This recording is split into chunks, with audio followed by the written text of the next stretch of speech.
কেৰাহীটো গৰম হৈ গৈছে, ইয়াত এতিয়া আমি তেল দি দিম। এয়া তেলখিনি গৰম হৈ লওক অকণমান। এয়া তেলখিনি গৰম হৈ গৈছে, এতিয়া আমি পিঁয়াজ দি দিম।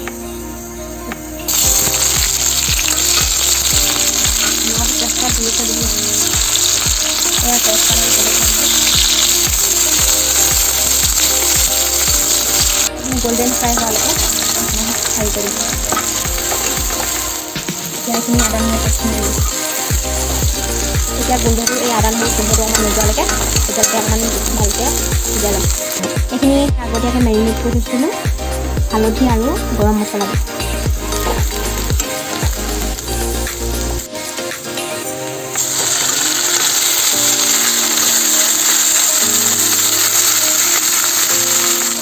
হালধি, নিমখ, ৰেড চিলি, মিট মছলা আৰু ঘৰত খুন্দা মছলা, লং, ইলাচি, দালচেনি। এতিয়া এই মছলাখিনি গোটেইখিনি দি দিম। ভালকৈ মিক্স কৰি দিম। মাংসৰ কালাৰটো একদম মজা হৈছে মানে।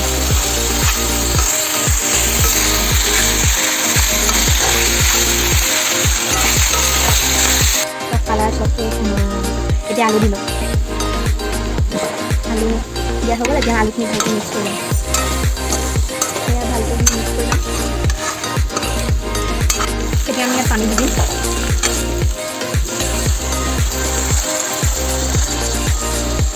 এমগমান দি দিব পানী। আপোনালোকৰ যিমান মন যায় সিমান দিব পাৰিব পানী। এতিয়া আমি ইমানটো মানে এনেকৈ বনাম। ইমান বাই আমি এতিয়া ইমানটোকে গ্ৰেভি খাম, আৰু অকণমান যদি হেৰি কৰে ইয়াত এনেও শুকাবই, তো সিমানটোত আমি খাম।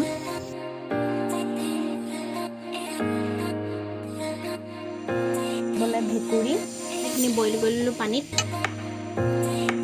সেয়া মিঠা মৰা, কাৰণ মিঠা মৰাৰ লগত মাছ ফ্ৰাই কৰি ল'লোঁ।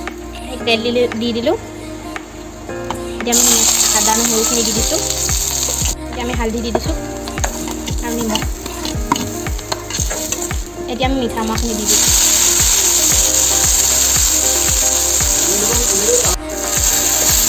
এতিয়া ভালকৈ লৰাই লৈছোঁ। আমি ভালকৈ সিজিলে অলপ সিজিলে এতিয়া আমি মাছখিনি দি দিছোঁ। এতিয়া আমি ইয়াত পানী দি দিছোঁ অলপ।